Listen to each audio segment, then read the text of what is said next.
every year for running a 42% food cost.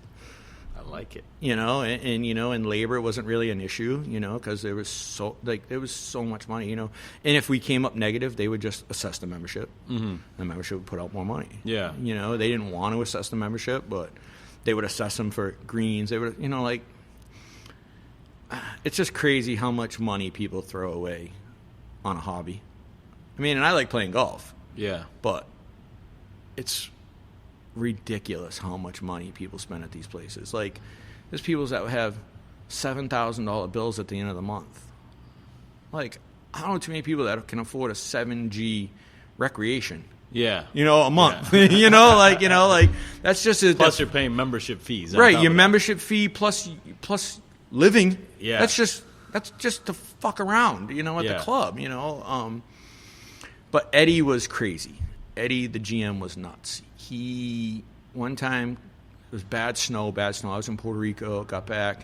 It was the day before I was going to come back to work. And he calls me up and he says, "What the fuck? You need to get the fuck in here tomorrow." I'm like, "Yeah, I'll be in at 9, after I put my kid on the bus." "No, you'll be in at 8:30. I'm like, "No, I'll be in after I put my son on the bus." Mm-hmm. "Fuck your kid. I've been up here fucking shoveling snow and doing this shit. I don't give a fuck. You need to be in here." I'm like, "Eddie, it ain't happening." "Well, what do you think? You're tough, all this shit?" I said, "Eddie, I'm going to be there at a certain time after I put my son on the bus. I don't give a fuck about your son." I'm like, "I'll be there in 20 minutes, motherfucker." Yeah. Like, now you're talking about my kids. My beliefs and values are in check. Yeah. Now I'm coming to kill you. Yeah. Exactly. Enough. He's hammered. So I hang up the phone. My wife's right there. I'm going to do some damage to this dude. This is the shit that I've been practicing, and, my beliefs and values. You're not going to say anything about my family. Yeah. I'm like, and I'm done with this. I'm done with this abuse calling me up. She's like, "You need to be smart." She's like, "You're going to end up in jail. Don't do anything stupid." She says, "But you need to go there." She goes, "But just put your phone on and record. See what he has to say." She goes, "Get any weapons you have out of you, because he knows what you do, and who knows if he's going to have the cops there. You don't know what they're going to do. Be smart." She goes, "What would your teachers tell you?" Right? They would tell you to think. Yeah. So I did. So I called the president of the club and told him what's going on. Well, that fucking idiot went and picked up Ed at his house, and Ed smashed. And he's up in my face, and I got the phone recorded, and he's telling me that, he's shoveling snow off the roof, and he's, you think you're a tough guy and all this stuff. And I'm like, "Ed, I don't know what you want from me. I record the whole thing, and I leave. And as I'm leaving, he's like, "You better fucking run away." And I'm like, I almost lose my mind.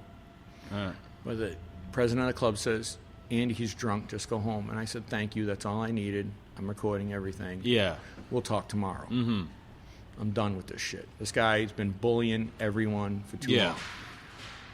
So the next day I call him. I'm like, "I ain't going in. I'm done. Now we're supposed to reopen. It's, March." Yeah. I'm like, "I'm not going back." They tell me I can't quit. Attorneys say you can't quit because then you can't, get what you need to go in and be fired or, that sort of shit. So I go in and we have a conversation, and he says he's an alcoholic and he needs help. And they adjusted my bonus, and we continued. Okay. But it was weird ever since. I continued for another 2 years under that guy. My wife was sick of the abuse. Now, they had started renovating Newport Vineyards. We live in Taunton, and we commute to the beach. Okay. Here in Newport, Second Beach. So you'd always driving by, and I'd say to her, "Babe, I'm like, look at, they're renovating that winery. We should go in there." She's like, "Why?" She's like, "You don't drink." She's not a chef. Yeah. She's like, I'm like, we'd go to the beach again. I'm like, "I really want to go in there." She's like, I go, "Something about that place I'm drawn to." She's like, "You don't drink." Like, why? Now, it's April, and I'm getting ready for my next season. I'm making good money. I got a great crew. I got the same, I'm playing 60 rounds of golf a year, life is good. My Saturday, I'd go in at 6 in the morning, set up for breakfast, work lunch till 2, play 9 holes of golf, take a shower, expedite dinner service till 8:30 and go home. not a bad life. No, exactly. You know, yeah. For a chef, comfortable. Yeah. Comfortable. My crew was dialed in. I literally went in and made specials. Okay. You know, like made bread, but I was fucking around. I make sausage. You know, I was constantly fucking around. You know, because like I had all this time, and I didn't know why I wanted to cook all this food, but I was just like slowly but surely I was taking things away from the members that we were buying, and I was creating them myself. Mm-hmm. You know, not knowing why, just doing it. All of a sudden, my wife says to me, "Hey, you know that place that you want to go to all the time?" I says, "Yeah, babe. They want you to be their chef." I go, "How the fuck did that happen?" "Well, I had your resume on Indeed." "What?" "Yeah, it was time for you to find a new job, so I had your resume on Indeed." That's the type of woman she is. You know, she's always got my back. Yeah. So she had gotten the email from Trisha Green. Trisha had been following me on Instagram and Facebook, and then searched my name and saw that my resume was on Indeed. And she was like, "Holy shit, this guy wants out of the club." Yeah. And I was doing some pretty nice food at the club. I was pretty proud of it, because it's food I'd never seen before. And I was getting validation from all these European chefs that were like, you know, I was like, you know, consulting with them, sending them private pictures and being like, "What do you think of this?" And they were like, "What the fuck, dude?" You know, like really, really getting, you know, these are some heavy hitters. Mm-hmm. So Trisha said, "We'd love to see your resume and what you love about food." So I dictated to my wife what I love about food and the nostalgia of food and the, you know, when I interview my cooks, Dave, I'll ask you this question. Tell me your one food memory that blows your mind, like something your mother made or your grandmother made, and I'll tell you mine, so then you can pull yours. Mm-hmm. So I'm fourth generation chef. Mm-hmm. My grandfather was an amazing cook, and he was an amazing farmer as well. Huge garden, chickens, the whole bit. I remember being a boy and sitting under the grapevine, and the grapevine was so thick that when it rained, you didn't get wet. Mm-hmm. And my grandfather picking a shit ton of vegetables and butchering a chicken and cooking it all in a pot over a fire, and then draining it through a tablecloth and taking this whole like Santa sack of food that he just picked and butchered and putting it on the table, sprinkling salt and oil on it, and you ate it with your hands. And the flavor was like nothing I've ever, like I was a small boy, and that I can taste it. I can see the steam coming off it right now. Mm-hmm. What's yours? Eating avocados in the back porch or the back like area of my house in Puerto Rico when I was 3. Yeah. So the fact that I remember it and I could like still taste them. Yep. Because we had a tree in the back and my mom would just poop. Mm-hmm. But for the longest time, I hated avocados. Right. I still have that fond memory, but I hated them because I was always like, I remember every time she would cut one, she would give me a piece, and I'd be like, "Oh, that's good, but it's not like that great." You know what I mean? And I didn't get why she loved them so much until someone put salt on them, and I was like, "Oh," you know what I mean? Right. So it was like full circle moment, fucking years later when I'm finally like learning how to cook. Right. So that's something that that I ask all my cooks when I interview them. Mm-hmm. Like, what's that moment, and see if they have it, because then I know there's passion. So Trisha asked me that, and that's what I wrote to her, like those fond food memories, creating food, from the heart, from the soul. So she called me up. No, she emailed me back, said I would like to have a phone conversation with you. So I stayed up that night and read all 484 Yelp reviews for this place, and they had problems. Brick's restaurant was struggling. They just didn't have an identity. Heard. They had like... That happens here a lot in Rhode Island. Yeah, they had chicken marsala on the menu, in 2016. Every place has that. Yeah, but they were, Dave, the marsala sauce was being held in the steam table with the mushrooms. If they were there, they would pre-cook the chicken. And I remember my first day here, the cook arguing with me because he thought it would take too long to cook pounded out chicken and make marsala. Yeah. Instead of having it all pre-done. And I says, I'll tell you what, you get yours hot and I'll cook mine to order. You do yours, I'll do mine, and we'll see whose is faster and better. I had to, like, actually outcook this motherfucker, Yeah. and be like, we were done at the same exact time, but look at mine and look at yours. Where's your mushrooms? Like, where's your, like, taste it, And it was just, so it was like, they were struggling here. So Trisha called me, and she's like, I've been reading everything about you. And I was like, I've been doing the same. And so we had, like, a 2-hour phone conversation, and she offered me the job. We never even, but it was, like, half of what I made at the club. I was like, that's a great, great place, and I wish you luck. But I got a family. I play 60 rounds of golf, a year. Like, I'm not really looking.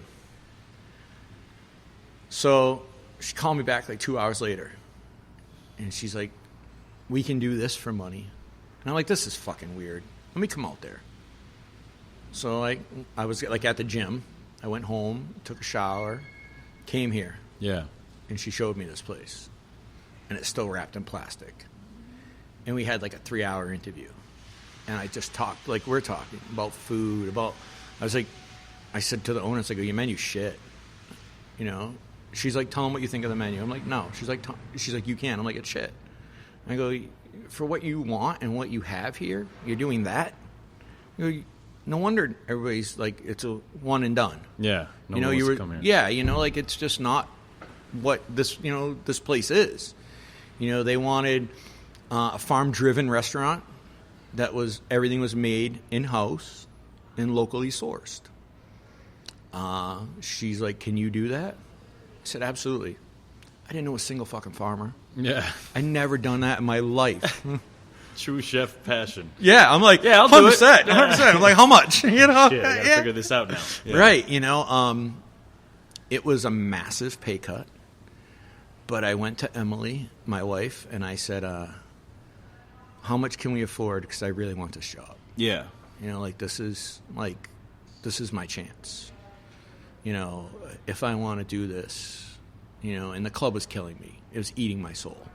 I had really bad, stress from Eddie and working for that fucking guy. Like, to the point where it'd wake me up at night. Yeah. The mental abuse was crazy, from this fucking guy. And so she was like, we can afford this. We can live on this. Because great thing about my wife, another great thing is the first 5 years we were together, I managed the money, and we were broke. Mm-hmm. Phones getting shut off, 2 shitbox cars. Emily started managing the money. We got a house. We got 2 brand new cars. We go on trips. Yeah. Like, the creative brain, I can create it. But managing it, like she says, you give me $1,000 on Monday, and on Friday I could have 3 or none. Yeah, exactly. Yeah. That's like, how it works. Yeah, I have a great story. But yeah, so we were, I interviewed here, and I wanted this job. Mm-hmm. But the money wasn't right. They were all Trisha, John, and Paul were going on vacation. Yeah. I was like, I don't need the job. You guys need a chef. Go on vacation, think about it. Let's talk. She called me back that night. Was like, we can do this if you're willing to come on. And the stipulation was you get a 100% creative license. Done. 100% creative license in this place. The only stipulation, it's got to be farm driven, so locally sourced. And I can do anything I want. Anything. Yep. Dream job. Yeah. Mm-hmm. Right? Like, and I'm thinking, I'm coming to Newport. Like, this is where the big leagues are. This is where all the money is. This is where the rich people are. This is where people eat. Yeah. I'm thinking I'm going to, like, L.A., like, because it's Newport. Because I grew up, in a lower middle class, city. Newport was the place that you went to for, vacation. And, and went. So, like, as far as I was concerned, I was going to the big leagues. Yeah. I'd been in the South Shore, which was like, that was Cohasset is like the equivalent money of like Newport, different money, but just a big money town, in Massachusetts. So I'm like, so I knew what I was kind of getting myself into. I thought, I'm like, oh, it's gonna be cool. I'm gonna really, really light it on fire over there. Yeah. I'm like, I'm gonna have the best cooks. Like, the cooks aren't gonna be a problem. Yeah. Like, they're gonna be like, we're gonna have so many good cooks. Like, I'm thinking I'm the crew like Atlantica. Like, the Atlantica crew, I think at that time, like, when we were solid and whole, I think every one of us is an exec now. Yeah. You know, like all the cooks in there are all like execs now. Like that was a